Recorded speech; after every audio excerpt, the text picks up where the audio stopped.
what I want you to do is you're going to like give a pitch really quickly. You have to summarize your idea to our teacher, and she's going to choose the one that she likes the best. So, you know, right? Because you're going to help her fix this.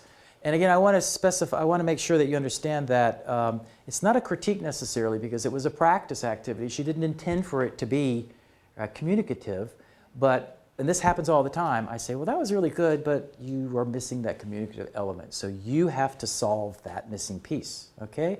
And I'm going to say, you got a minute to give your pitch. You're in Hollywood, all right? So go quickly.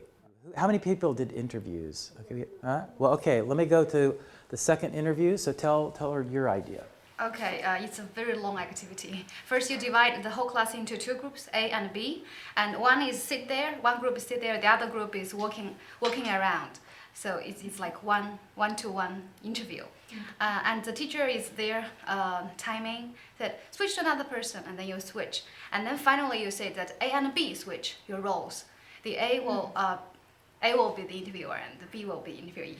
Okay, and then finally you finish everything, and the teacher will single out one person, for example, Minzhan. Anybody want to talk about Minzhan? And then Yuni said, I will, and Yuni will go up and say something about Minzhan, and you can also like asking questions, clarification. Right. Okay. So again, an idea of an interview, but you've kind of put in a lot more movement. Yeah. Okay. All right. What about your group, Anka and Judith? Since it was a homework, we thought about no written prompts and turn in the homework in the beginning. They know what they've written, so then they can ask each other and communicate and tell each other, and also try to find parallels within the group. Like, I like dogs too, or I have a cat, or whatever. And then also we want more interaction when presenting, so you could either have them present as a group, and there's one who's actually leading the presentation, and also the audience can then ask further questions. Okay, Yoonhee and Vince. Yes, a group. The presenter is gonna present somebody else, particular person in their group, and other groups is gonna guess who is presented. So they're gonna make it more interesting. This activity is for information gathering activities, so make it more interesting. They can use the 20 questions like that after presentation. So, and they're gonna guess who is presented, but they have to prove using the examples or reasons or evidences. Oh, okay, that's very clever. Okay, nice idea. Sarah, Elena. We had a couple ideas. Talk about yours quickly. Okay, we thought that in general we would present the same keep the same layout, but we would change the group activity a little bit.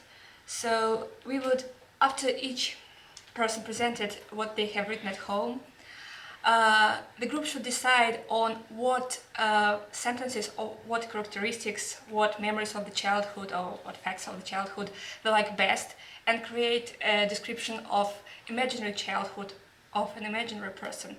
So here they would have to negotiate which description they are choosing. For example, somebody had two brothers, somebody had a sister.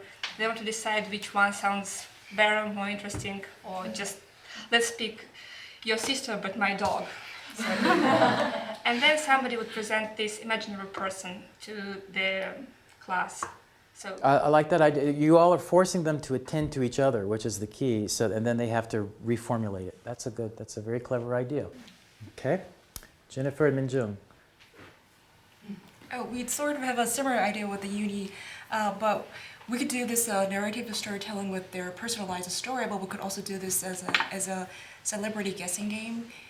We ask the students to do the personal research about who they like, or do some research about their celebrity, and then they bring the information to the class, and then they do this a little group work by playing games, and one person gives out the information, but they don't give out the whole information, rather give one information at one time, and then other people would try to ask more questions so that the person will give more information, so that there would be some negotiated meaning.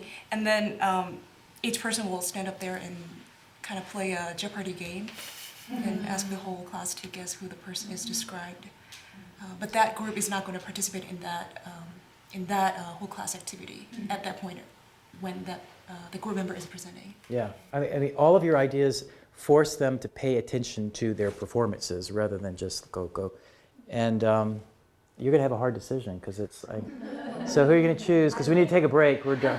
I like different aspects. I like the idea of telling more of a story, like narrating a story. I like taking their homework away from them. I do like that because they've milled over it enough. And I think the best one I liked was Yoonhee and Vince's the 20 questions so you don't know who's being presented, and they do want to know a lot about each other and a lot about their classmates. So I think it's also important that you still have a narrative task. They're talking about the past, but you put a nice kind of interactive spin on it.